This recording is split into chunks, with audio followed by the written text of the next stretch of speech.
name is Stephen Sindoni. Thank you for tuning into the broadcast of The Great American Scam. I recently learned some important information that I felt extremely disturbed about and felt compelled to share this with you today. Have you ever noticed that on your birth certificate or on your social security card or any correspondence you get from a bank that your name is written in all capital letters? Did you know that there is a reason for this? It is not as benign as it is made to appear. For instance, when we are born, each of us gets a birth certificate, and on that birth certificate, our name is written in a particular way with the first letter of each of our given names written with a capital letter only for the first letter of our names. But that is not the birth certificate we get to take home. What we get to take home is a copy of this birth certificate, and on this copy our names are no longer written in the same format as the original birth certificate, and there is a reason for this. But the copy you are given is written in complete capital letters, and from the research I have done suggests that you are now a corporation. Your original birth certificate is then sold to banks, and I can prove it by this video, but I encourage you to do some research of your own. So let's start with your birth certificate.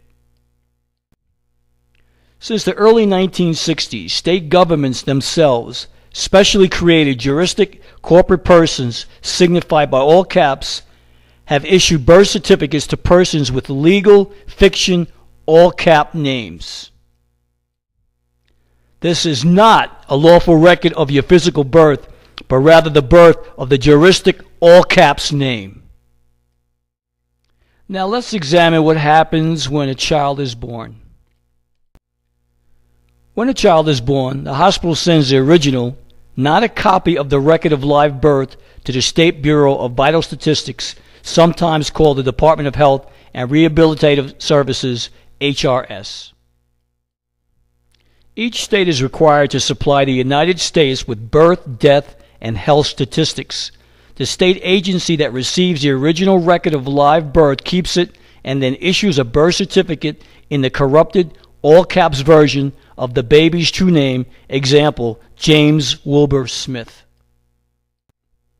The birth certificate issued by the state is then registered with the U.S. Department of Commerce, the Executive Office, specifically through their own sub-agency, the United States Census Bureau, which is responsible to register vital statistics from all states.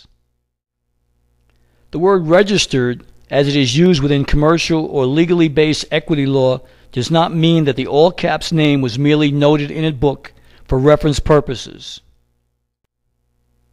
When a birth certificate is registered with the United States Department of Commerce, it means that the all-caps legal person name thereon has become a surety or guarantor, a condition and obligation that is automatically and unwittingly assumed unless you rebut the presumption by effectively noticing them and saying, "That is not me." Once a state has registered a birth document with the United States Department of Commerce, the department notifies the Treasury Department, which takes out a loan from the Federal Reserve Bank. The Treasury uses the loan to purchase a bond from the Department of Commerce, which invests the sale proceeds in the stock or bond market.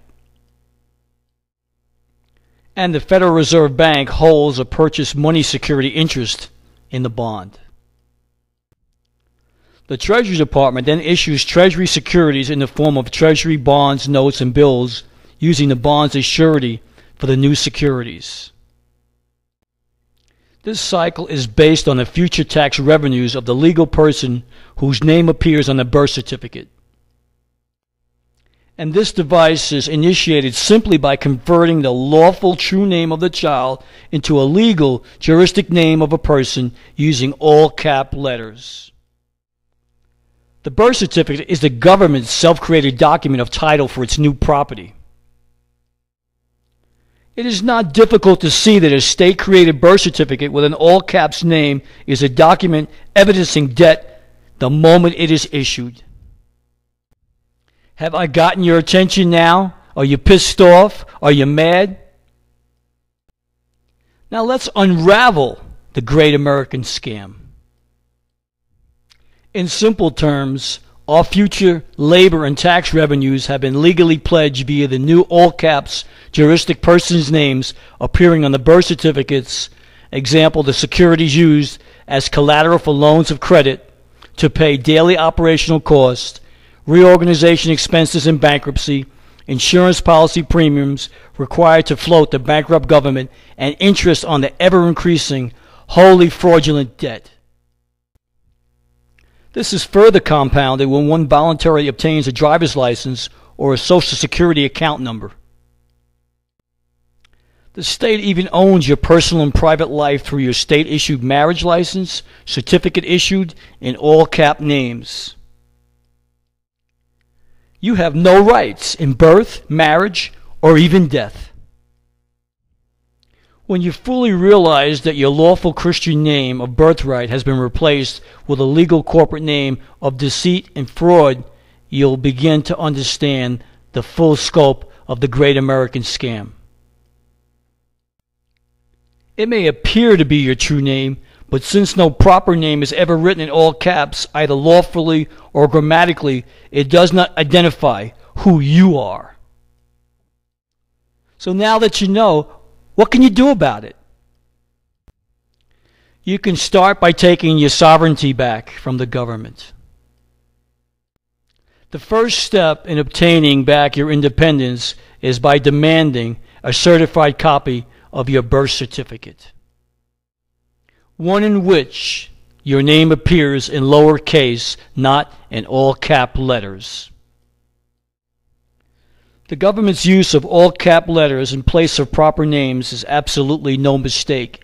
It signifies an internal legal rule and authority. Its foundation is pure artifice, and the results have been compounded into more deceit in the form of created, promulgated, instituted, administered, and enforced rules, codes, statutes, and policy. The laws that appear to be, but are not, never were, and never can be. Since the entire game functions on the basis of people's failure to properly rebut a rebutable presumption, the issue then becomes how to properly rebut their presumption that you are knowingly, intentionally, and voluntarily agreeing to be treated as if you were the all caps name. And as an Oklahoma statute clearly states, if an alleged parties to an action are not precisely identified, then all corresponding judgments are void. In conclusion, I'd like to thank you for letting me share my concerns with you. I think this is worth investigating. Please do your own research on this most important matter.